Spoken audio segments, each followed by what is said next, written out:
어떤 여자분이 꿈을 꾸었대요. 꿈속에서 영화배우 원빈이 나왔답니다.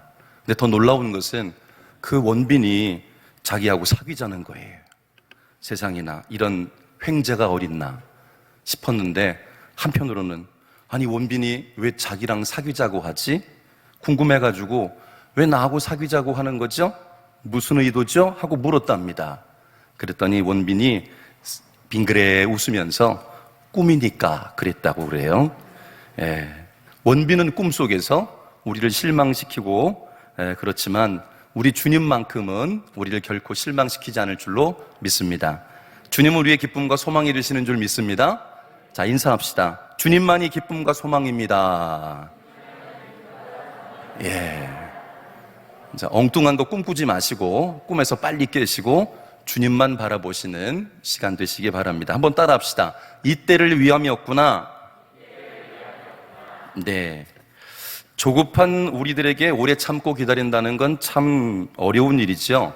특히나 한국 사람처럼 빨리빨리를 좋아하고 그것에 익숙한 사람은 더 고역입니다. 기다리다가 죽는다는 말이 있는 것처럼 참 힘든 일이지요. 그래서 기다리지 않고 그냥 차라리 내가 해버리고 말지 하고 해버리는 속편한 그런 경우들도 참 많습니다. 그러나 하나님의 나라는 참고 인내함으로 완성되는 것이고 들어가는 곳입니다. 요셉이 17살의 나이에 애굽의 종이 되어서 팔려갔어요. 갖은 고생을 다 했지만 삶은 나아지는 것이 없었습니다. 이제 30살이 되어서 꽃다운 청춘을 다 보내고 이제 감옥에서 썩다가 죽을 일밖에 남은 것이 없는 그런 상황이었습니다. 여러분, 그런 상황이 된다면 여러분은 어떤 생각이 드시겠습니까? 그런 상황에서도 하나님이 주신 꿈이 과연 소중하게 여겨질까요? 욥의 아내가 차라리 하나님을 욕하고 죽으라 그렇게 말한 대로 하는 것이 속 시원하고 그럴지도 모르겠습니다. 그러나 바로 그 순간이 참고 인내하고 믿음을 발휘해야 될 순간이라고 하는 것이지요. 지금 우리는 코로나 3년 차에 접어들었습니다. 이런 일들이 있을 줄은 꿈에도 생각을 못했죠. 코로나가 오는 바람에 다 멈춰버렸어요. 일상의 것들이 다 끊어지고 깨지고 망가졌습니다. 지금은 밥 먹자고 하는 것도 별로 반갑지 않습니다. 교회도요, 점심을 먹지 못하니까 오후 예배도 드리기 힘들어졌었죠. 그래도 우리 동 남부교회는 그래도 오후 예배를 드리고 있는 게 참 귀한 일이에요. 저희 교회도 아직 점심을 먹지 못해서 오후 예배를 못 드리고 있습니다. 사실은. 그런 상황에 어떻게 보면 모든 것들이 다 이렇게 망가져버리고 흐트러져 버려서 신앙생활도 우리의 일상생활도 다 어려워진 이때에 우리의 믿음이라고 하는 것, 우리가 열심히 예배하고 기도한다는 것, 그동안 해왔던 것들이 여러분에게 어떻게 다가옵니까? 하나님께서 우리에게 주셨던 은혜와 축복이 여전히 귀하고 감사합니까? 정말 그런 어려움들에 사로잡히다 보면 아까 말씀드린 대로 욥의 아내가 차라리 하나님 욕하고 죽지라고 하는 심정이 나오는 것이 어쩌면은 인지상정일지도 모르겠어요. 그러나 바로 그런 순간들이 정말 참고 인내하며 믿음을 발휘해야 되는 순간이라는 것을 믿는 사람들은, 저와 여러분은 잊으면 안 된다는 겁니다. 여러분, 혹시 요셉처럼 시간이 지나도 일은 점점 꼬여가고 삶의 상황은 더 힘들어지고 하나님을 원망하고 포기하고 싶은 분들 없습니까? 개인적이 되었든 아니면 공동체가 되었든 무엇이 되었든지 간에 말입니다. 기도하고 열심히 주님을 사랑하며 섬기겠다고 하는 우리들에게 코로나가 오게 되어서 또 우리는 기도하지 않았습니까? 빨리 코로나를 종식시켜서 다시 일상으로 돌아갈 수 있도록 회복시켜 주옵소서라고 기도하는데 들려오는 소식은 정반대 소식이죠.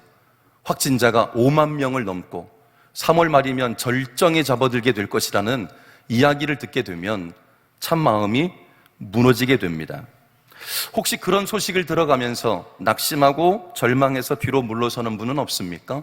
특별히 오늘 목자 헌신 예배인데 목자로서 맡겨진 그 일들에 있어서 지금 내가 아무것도 할 수 있는 게 없는데 뭐 하고서는 여러분이 들고 있는 쟁기를 손에 들고 뒤를 돌아보고 있지는 않습니까? 바로 그 순간이 역으로 생각해 보면 참고 인내하며 더욱 믿음을 발휘해야 될 순간이지 않을까 싶습니다. 왜냐하면 믿음만이 우리를 승리케 하기 때문에 그렇습니다. 요셉이 감옥에서 바로의 두 신하를 만나서 꿈을 해석해주고 자기의 처지를 호소하고 벌써 시간이 2년이 지났어요. 그런데 감감무소식입니다. 여전히 요셉은 감옥에 갇혀 있고 하나도 바뀐 것이 없습니다. 그러던 어느 날 애굽의 최고 권력자였던 바로가 꿈을 꾸게 되었어요. 두 가지 꿈을 꾸었는데 꿈의 내용도 너무나 기괴했습니다. 하나는 아름답고 살찐 7 암소가 나일강가에서 풀을 뜯고 있었는데 흉하고 바짝 마른 흉악한 소가 나와서는 그 살찐 암소들을 다 잡아먹어버리고 마는 겁니다. 또 다른 꿈은 무성하고 충실한 곡식 7 이삭이 있었는데 가늘고 동풍에 마른 이삭이 나오더니 그 무성한 이삭을 전부 다 삼켜버리는 꿈이었어요. 바로가 꿈꾸고 일어나서 꿈 뒤숭숭한 것이 영 걸리는 것입니다. 그래서 뒤숭숭한 그런 마음을 좀 해결해 보고 싶어서 애굽 전국에 있는 모든 신통하다는 사람, 점술가, 박사, 똑똑한 사람들을 다 불러 모아서 자신이 간밤에 꾼 꿈이 무슨 의미인지, 뭘 말하려고 하는 것인지를 물었어요. 그런데 아무도 그 꿈이 무슨 의미를 갖고 있는지 해석해 주는 사람이 없는 겁니다. 바로는 꿈도 꿈이었지만 그 꿈을 해석할 수 있는 사람이 없다는 것이 더욱 번민에 쌓이게 만들었어요. 성도 여러분, 그거 아십니까? 세상의 모든 힘을 가진 권력자라고 해도 사람은 이렇게 연약한 겁니다. 무지하고 무능해요. 최고의 힘과 권력, 최고의 지식과 신통력을 가진 사람이라고 해도 그들이 하나님이 하시는 일을 알지 못합니다. 그것이 이 세상과 사람의 한계라는 거죠. 하나님 앞에서 세상은 그렇게 무지하고 무능력해요. 그런데 여러분, 여기에서 또 감사한 일이 있습니다. 뭔 줄 아세요? 하나님이 하시는 일을 아무도 모르는데 그 하나님이 하시는 일에 대해서 그 선하심과 인자하심과 온전하신 뜻이 무엇인지를 분별하며 그 뜻을 따라서, 그 말씀을 따라서 살아가도록 선택하여 불러 오늘 이 자리에 있게 하신 바로 저와 여러분이 있다는 사실입니다.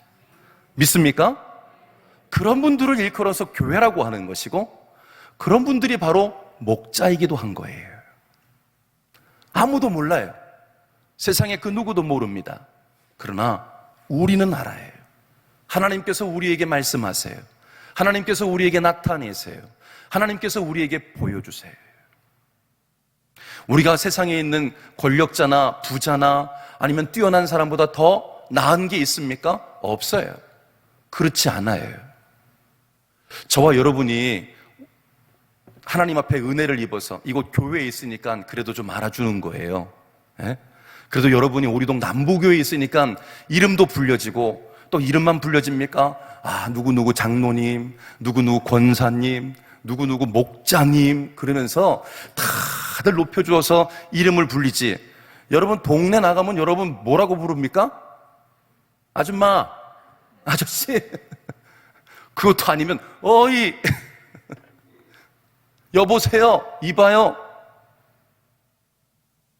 그런 사람들이에요, 우리는.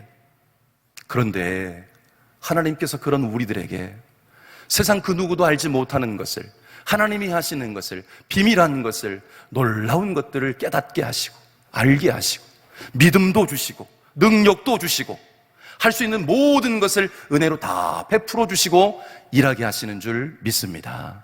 할렐루야. 감사한 일이에요. 네? 학교 다닐 때 반장도 못 해봤는데, 반장은 무슨 분단장도 한번 못 해봤는데, 세상에 그런 우리를 하나님이 사용하셔서 온 세상 사람들을 복되게 만드는, 모든 사람들에게 예수 그리스도를, 하나님을 알게 하는 그 일로 목자가 되게 하셔서 우리를 사용하시고 계시니 얼마나 놀랍습니까? 저와 여러분 모두가 다 바로왕보다도, 그들의 점술가나 그들의 박사들보다도 하나님이 귀하게 여기시고 뛰어나게 사용하시는 줄 믿으시기 바라요. 낙심하지 마십시오. 그러면 왜 이 세상의 것으로는 하나님이 하시는 일을 알 수 없을까요? 고린도전서 1장 20절에 보니까 하나님께서 이 세상의 지혜를 미련하게 하신 것이 아니냐라고 말씀하시고, 고린도전서 3장 19절에서도 이 세상 지혜는 하나님께 어리석은 것이다 라고 말씀하십니다. 하나님께서 세상의 지혜와 능력을 미련하고 어리석게 만들었기 때문에 세상은 자기의 지혜와 능력으로는 하나님이 하시는 일을 절대로 알지 못합니다. 그래서 하나님께서 바로에게 꿈을 꾸게 한 것을 바로는 물론이거니와 그 나라의 모든 똑똑한 사람들이, 최고의 지식을 가진 사람들이 다 동원되었어도 절대로 해석해낼 수 없었던 거예요. 만약 하나님을 지식과 경험으로 알 수 있다고 생각하는 분들이 있다면 빨리 포기해야 됩니다. 여러분이 여러분의 자신의 능력과 권세로, 아니면 세상의 경험과 지식으로 하나님을 알 수 있을 거라고 여긴다면 빨리 포기하시는 게 좋습니다. 그 대신에 하나님의 말씀을 읽으십시오. 하나님의 말씀을 묵상하십시오. 하나님의 말씀을 잘 듣고 배우십시오. 하나님의 말씀 따라 날마다 살아가십시오. 그게 훨씬 더 좋은 방법입니다. 왠지 아세요? 하나님께서 가르쳐 주신 것이기 때문에 그렇습니다. 그리고 잘 모르겠거나 힘들고 어려운 순간이 부닥칠 때마다 하나님 앞에 기도하십시오. 예수님의 이름으로 기도할 때 하나님께서 지혜와 명철을 주시고 깨닫게 하시고 보게 하시고 알려주셔서 마침내 하나님의 뜻이 이루어지는 그 일에 우리 모두를 사용하게 하실 줄 믿습니다. 그래서 하나님께서 우리를 얼마나 귀하게 여기시는지 알아야 한단 말이에요. 다른 것으로 맛보려고 하지 마세요. 여러분의 믿음을 다른 것, 다시 말하면 눈에 보이는 돈, 명예, 권세, 건강, 세상적인 환경 가지고 확인하려고 하지 마시고 하나님께서 가르쳐 주시고 말씀하신 것을 따라서 확인하시길 바랍니다.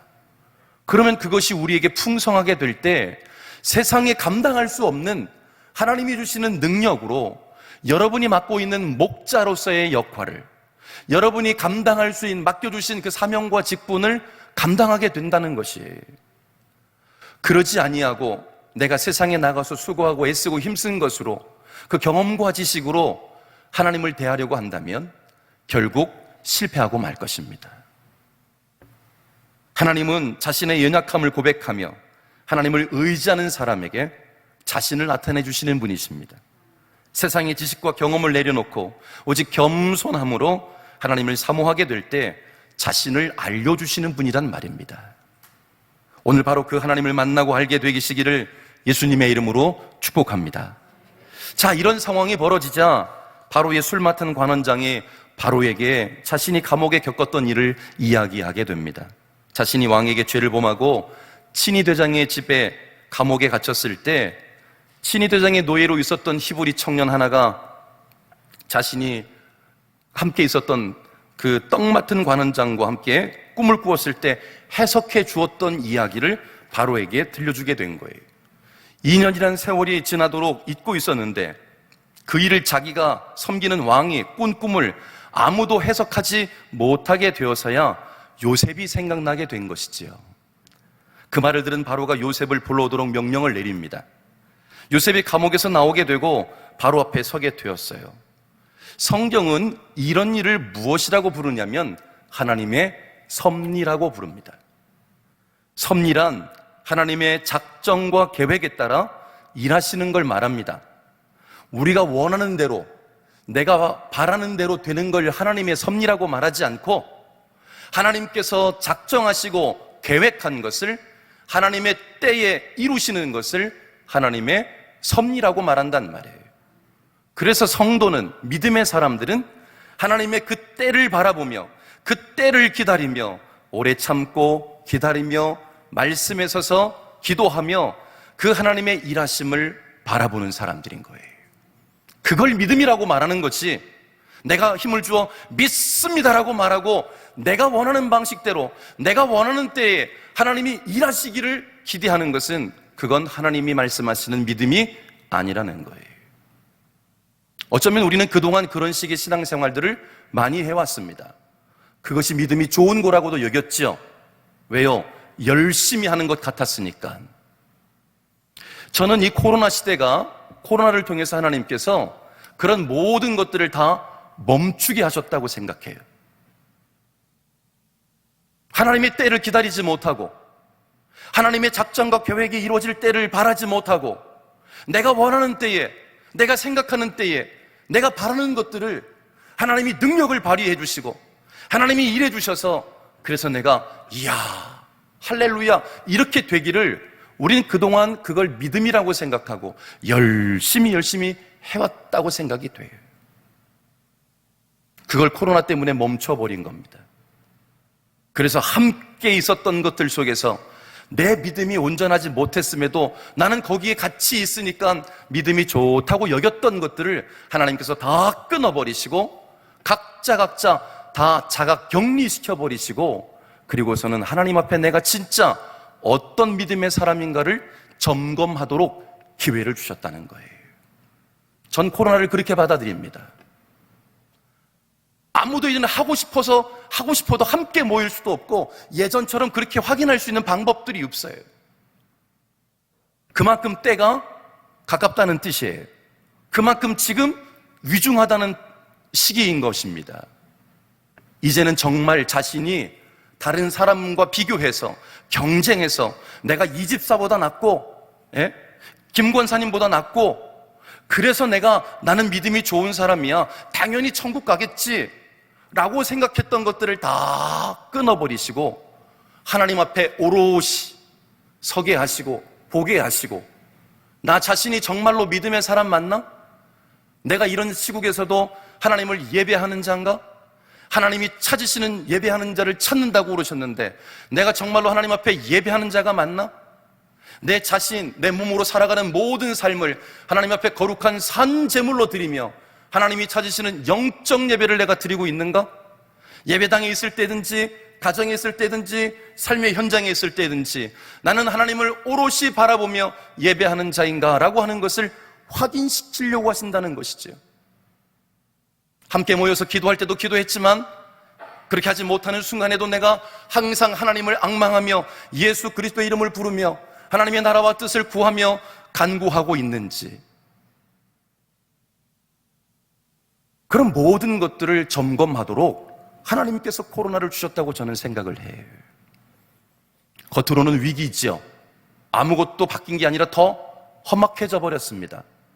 그럼에도 불구하고 하나님은 합력하여 선을 이루어 가시는데, 그런 가운데서 저와 여러분들을 연단하여 순금 같은 믿음으로 나오게 하시고 알곡들이 되게 만드실 뿐만 아니라 각자에게 주신 것들이 정말 얼마나 귀하고 소중한 것인가, 그 은혜 위에 은혜를 더하셔서 날마다 은혜의 삶을 살게 만들어주시고 있다는 것입니다. 코로나가 끝나면 그냥 끝난다고 저는 생각하지 않아요. 코로나 시기를 어떻게 보냈느냐에 따라서 그 이후의 삶은 완전히 달라질 거라고 저는 생각합니다. 질적으로 달라지는 거죠.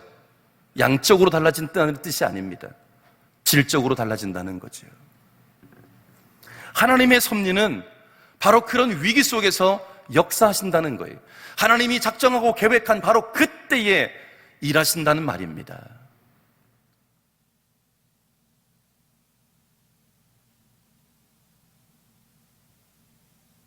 온 세상은 하나님의 섭리 가운데 움직이고 이루어지고 있습니다. 그래서 믿는 사람들에게는 모든 것이 합력하여 선이 되는 겁니다. 믿는 자들은 하나님의 섭리 가운데 있고 하나님의 섭리를 믿기 때문에 그렇습니다. 그러나 아무도 이런 상황이 전개되리라고 생각한 사람은 없었어요. 심지어 하나님이 주시는 꿈을 꾼 요셉마저도 이렇게 될 줄은 몰랐습니다. 저와 여러분도 어떻게 될 줄을 모르는 거죠. 그러나 하나님이 일하시는 겁니다. 하나님께서 요셉을 감옥에서 끌어올려 하나님이 주신 꿈대로 이루어지게 하는 일을 아무도 몰랐단 말이지요. 그러나 분명한 것은 하나님께서 요셉에게 보여주신 대로 그대로 이루어 가시더라는 겁니다. 지금 코로나지만 하나님께서는 일하고 계신 줄 믿습니다. 뜻대로 이루실 줄 믿습니다. 말씀대로 이루어질지어다. 할렐루야. 그걸 믿는 사람들이 저와 여러분이란 말이죠. 하나님의 섭리는 하나님의 약속을 근거합니다. 하나님이 말씀하신 대로 우리의 삶에 나타내십니다. 왜 하필 그때에 그렇게 되었는지 우린 다 이해할 수 없어요. 그러나 분명한 것은 하나님께서 이미 말씀하신 것에 근거해서 우리 가운데 일하신 결과라는 것입니다. 따라서 성도는 모든 삶에 하나님의 말씀대로 역사하실 하나님의 섭리를 믿어야 합니다. 그리고 하나님의 말씀을 살피며 믿음으로 순종해야 되지요. 시험과 고난이 닥쳐도 성도는 하나님께서 보여주신 대로, 하나님께서 말씀하신 대로 이루실 때까지 믿음으로 참고 인내하며 기다려야 되는 것입니다. 그러면 하나님께서 친히 약속하신 말씀대로 이루시는 것이에요. 그걸 우리에게 넘겨주시는 것입니다. 그것이 하나님을 믿는 우리에게 있어 하나님의 일하시는 섭리라고 하는 거예요. 목자 여러분, 목장 예배도 아직 시작되지 않았고, 그런데 느닷없이 목자 헌신 예배를 드린다고 하니 얼마나 당황스러우셨겠어요. 그러나 이 말씀을 들으시고 목장 예배는 시작되지 않았어도 목자로서의 여러분의 역할과 사명, 여러분을 통해서 하나님이 일하심은 계속된다고 믿으시길 바랍니다. 그러니 멈추시면 안 돼요. 그저 목장 예배 드릴 때만 내가 일하는 게 아니에요. 오히려 지금 이 위기의 순간에 여러분을 통해서 하나님이 일하시려고 하신다는 사실을 기억하십시오. 사랑하는 성도 여러분, 왜 내가 원하고 바라는 때 이루어지지 않느냐고 말하고 싶지 않습니까? 내가 원하는 때가 내게 가장 좋은 때라고 생각하면서 말입니다. 그런데 하나님은 하나님의 때에 일하십니다. 말씀하신 대로 이루십니다. 왜냐하면 그 때가 우리에게 가장 좋은 때이기 때문에 그렇습니다. 우리가 생각하는 때보다 더 좋은 것이기 때문에 그렇습니다. 그러므로 우리의 모든 것을 하나님께 맡기고 믿음으로 순종하며 참고 견디며 인내하는 것이 우리에게 가장 유익한 순간임을 기억하십시오. 선을 행하다 낙심하지 아니하면 때가 이름에 거둘 것이라고 하신 말씀을 기억하시기 바랍니다.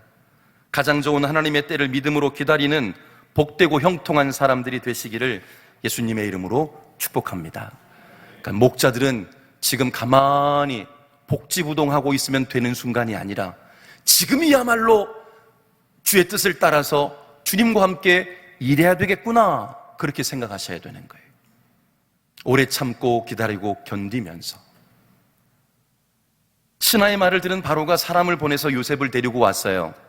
왕의 명령을 들은 신하는 황급히 요셉을 감옥에서 데려다가 왕에게 보이기 위해서 준비를 시킵니다.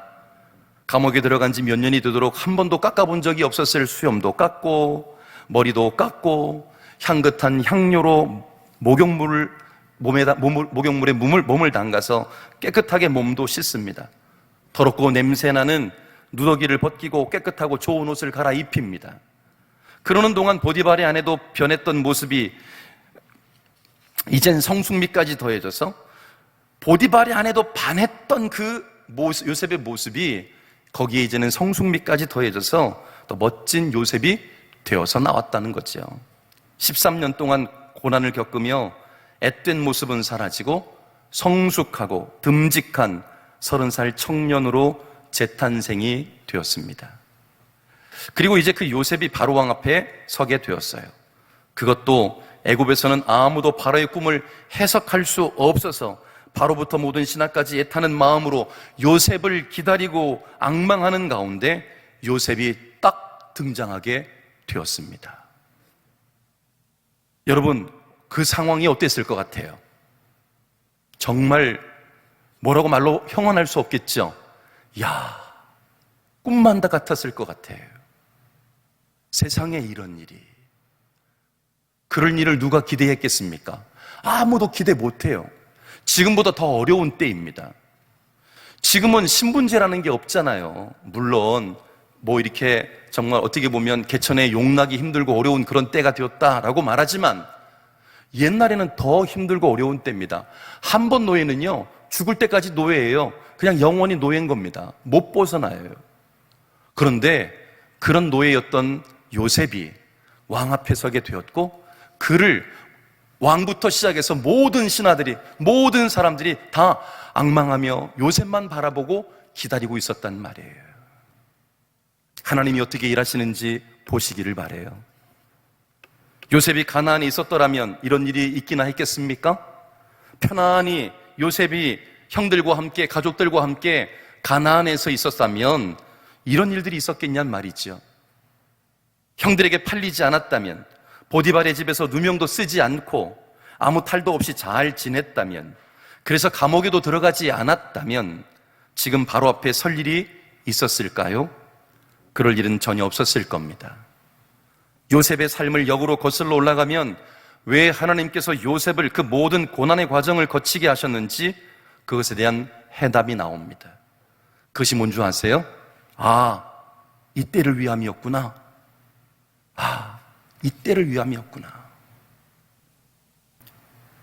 요셉이 애굽의 총리가 되어서 나중에 애굽의 양식을 사러 온 형들을 만났을 때 이때를 위함이었구나 라는 사실을 더욱 확실하게 알았을 겁니다.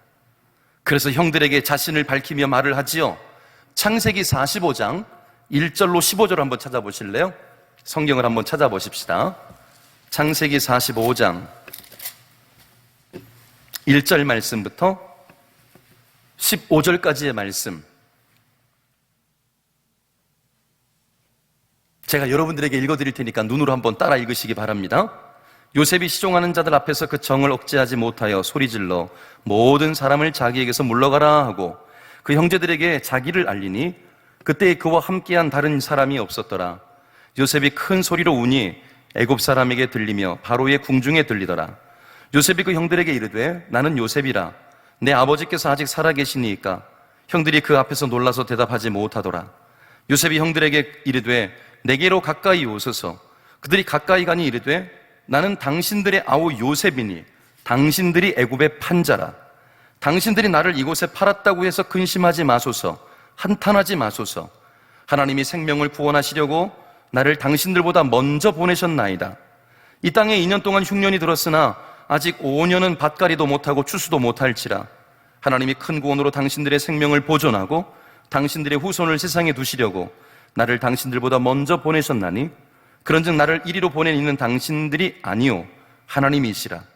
하나님이 나를 바로에게 아버지로 삼으시고 그 온 집의 주로 삼으시며 애굽 온 땅의 통치자로 삼으셨나이다.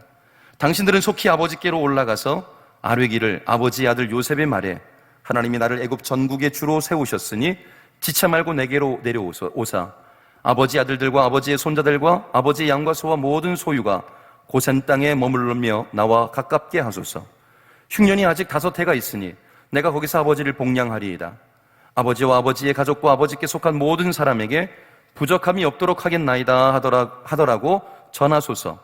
당신들의 눈과 내 아우 베냐민의 눈이 보는 바 당신들에게 이 말을 하는 것은 내 입이라. 당신들은 내가 애굽에서 누리는 영화와 당신들이 본 모든 것을 다 내 아버지께 아뢰고 속히 모시고 내려오소서 하며 자기 아우 베냐민의 목을 안고 우니 베냐민도 요셉의 목을 안고 우니라. 요셉이 또 형들과 입맞추며 안고 우니 형들이 그제서야 요셉과 말하니라. 아멘. 요셉이 형들에게 하는 말의 요점이 무엇입니까? 하나님께서 자신을 형들보다 먼저 애굽에 보내셨다는 겁니다. 그러면서 하나님께서 자신을 먼저 애굽에 보내신 이유는 하나님이 구원하시려고, 모두를 구원하시려고, 가족들의 생명을 보존하고 그 후손들을 세상에 두시려고 하나님이 그렇게 일하셨다는 것이지요. 요셉도 왜 그런 일이 있었는지는 몰랐습니다. 그런데 하나님께서 일하시는 것을 한순간 한순간 경험하고 깨달으면서 하나님께서 일하시는 것이 보여지기 시작했다는 것이지요. 이 모든 것을 위해서 요셉 자신을 애굽에 보내신 분들은 형들이 아니었고 하나님이라고 말하고 있습니다. 요셉은 이것을 깨닫고 형들을 용서하며 목을 안고 울었습니다. 이것이 요셉이 꽃다운 청춘을 애굽에서 억울한 노예 생활을 하는 가운데 깨달은 하나님의 섭리였고 그것이 이때를 위함이었구나라는 말로 표현할 수 있었다는 것이지요. 하나님께서는 13년의 고난의 세월을 참고 인내하며 승리할 수 있도록 요셉과 함께 하셨는데, 그것을 성경은 형통함이라는 말로 표현해 주었던 겁니다. 유대인들이 하나님께 범죄하여 바벨론으로 70년 동안 노예 생활을 하게 되었었죠. 바벨론이 페르시아에 망해서 페르시아의 통치를 받고 있을 때 에스더가 자기 민족을 알리지 않은 채 페르시아의 왕비가 되었습니다. 그러다가 페르시아 왕의 2인자인 아각에 의해서 유대인들이 몰살당할 위기를 처하게 됩니다. 그때 에스더의 사촌인 모르드게가 왕비가 된 에스더에게 유대인의 위기를 벗어날 수 있도록 왕에게 가서 좀 호소하라, 그렇게 말을 합니다. 그러나 왕비라고 해도 왕이 부르기 전에 나갈 때는 왕이 호를 내밀지 않으면 죽는 법이었기 때문에, 게다가 에스더는 한 달 동안이나 왕을 보지 못한 상황이었기 때문에 주저하게 됩니다. 그때 모르드게가 에스더에게 이렇게 말을 하죠. 에스더 제4장 14절에 보니까 네가 왕후의 자리를 얻은 것이 이때를 위함이 아닌지 누가 알겠느냐라고 말씀하셨어요. 이 말을 듣고 에스더가 금식하고 기도한 후에 죽으면 죽으리라 하고 왕에게 나아가서 자기 민족을 구원해 냅니다. 하나님이 일하신 것이지요. 목자 여러분, 여러분이 왜 이 코로나 시기국에 목자가 되셨을까요? 생각해 보신 적이 있나요? 깊이 생각할 것은 없었다고 생각이 듭니다. 아이고, 어떤 경우에는 이럴지도 모르겠죠. 설마 그럴 분은 없을 거라고 생각해요.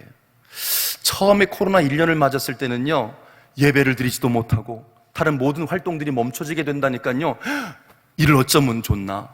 그리고서는 다들 놀래기도 하고 한편으로는 또 사모하는 마음에 언제 예배를 드릴 수 있을까, 그런 마음들이 있었는데 2년째 되니까 이제는 조금 그런 마음들도 사라지고 이제는 영상 예배도 드리고 그런 것들이 어느 순간 편해지고 좋더라고요. 교회를 가지 않아도 돼요. 예배당에 찾아가지 않아도 되고 이제는 조금 뭔가 이렇게 핑계거리도 생긴 거예요. 아, 목사님 열도 나고요, 기침도 좀 나고요. 그러면 아이고 집사님, 예, 영상 예배 잘 드리시고요. 그러니까 너무 그게 좋더란 말이죠. 3년 차가 되니까 이게, 그런데 여러분, 그러면 그럴수록 우리 마음 한구석에는 뭔가 좀 불안하지 않습니까? 뭔가 좀 두렵진 않나요?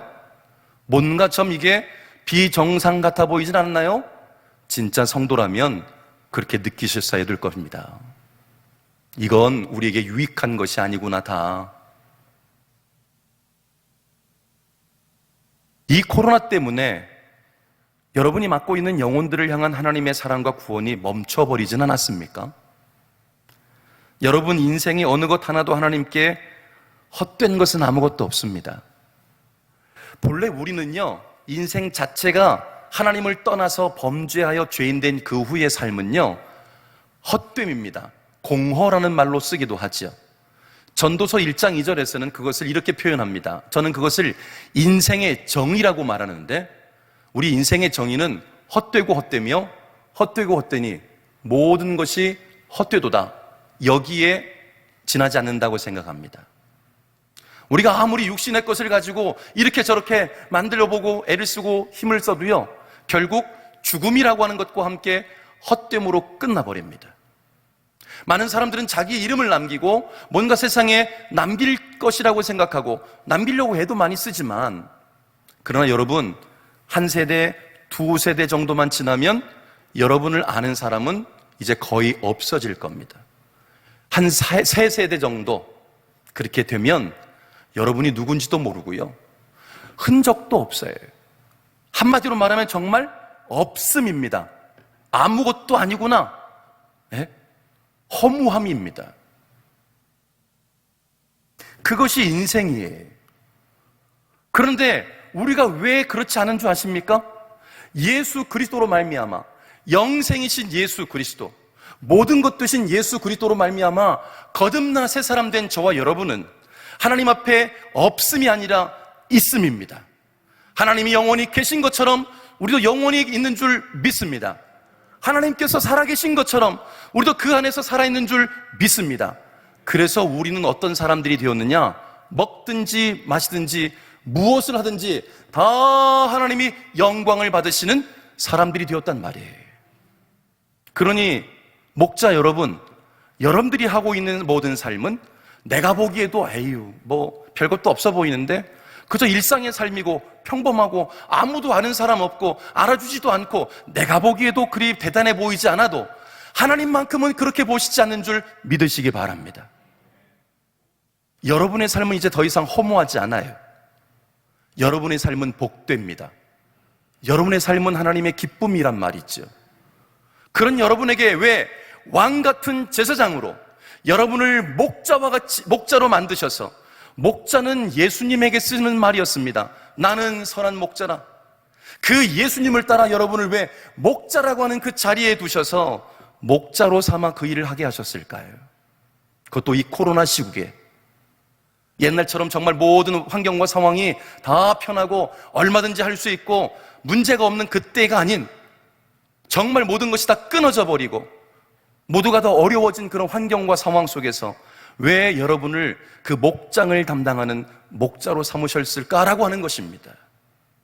그것은 마치 요셉이 감옥 안에서 그 긴 시간들을 참고 인내하며 하나님이 말씀하신 것, 하나님이 보여주신 그 꿈이 이루어지기까지 기다리고 인내하며 그 맡은 자리를 떠나지 아니하고 믿음으로 계속해서 그 발걸음을 옮겨 나갔던 것처럼 우리 목자들이 그 일을 감당하면서 하나님께서 맡겨준 영혼들을, 하나님께서 맡겨준 그 한 영혼들을 위해서 하나님과 함께 일하고 싶어서라고 믿습니다. 그 순간이 바로 하나님의 섭리가 이루어지는 순간이란 말이에요. 아직은 큰 변화가 일어나지 않았어요. 아직은 그런 어떤 일들이 나타나는 것이 없어요.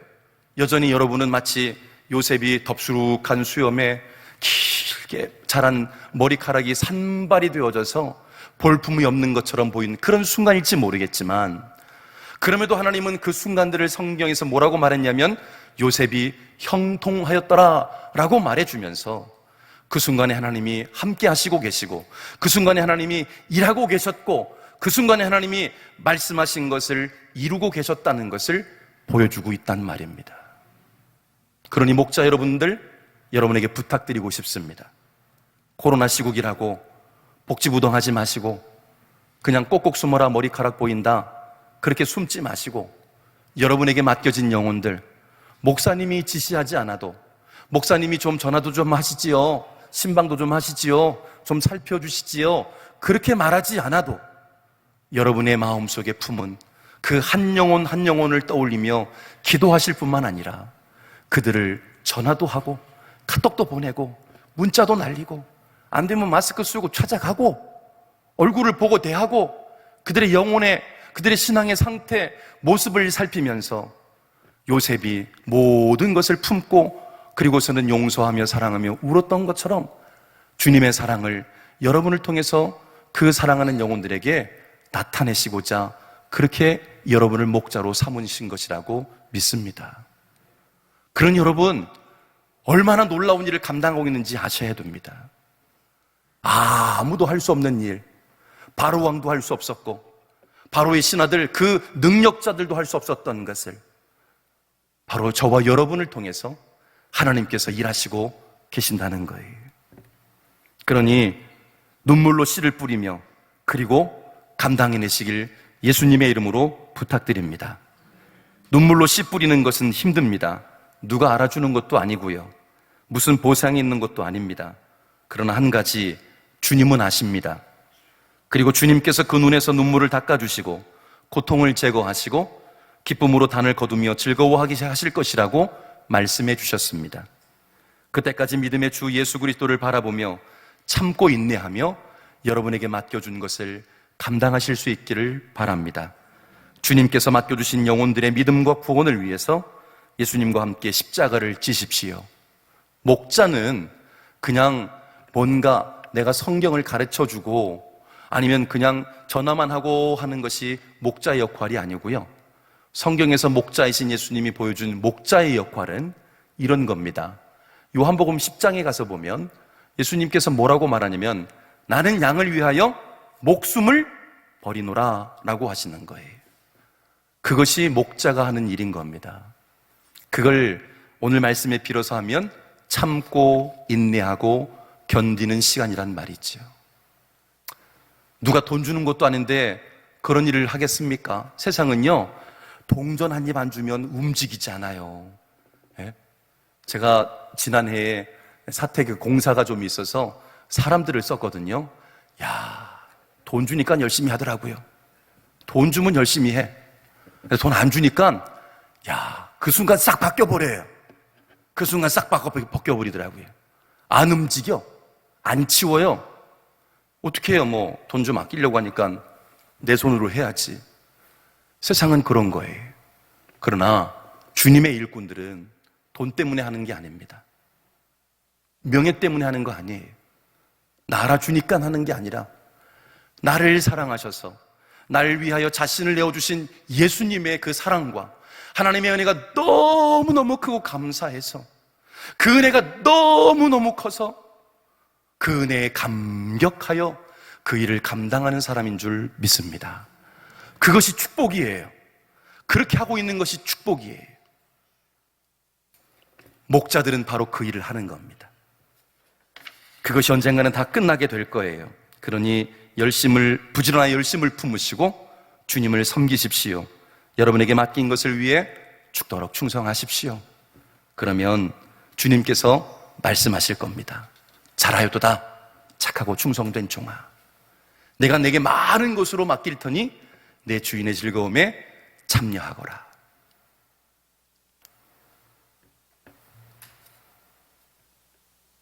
제가 다른 것으로 말씀드리고 싶지는 않습니다.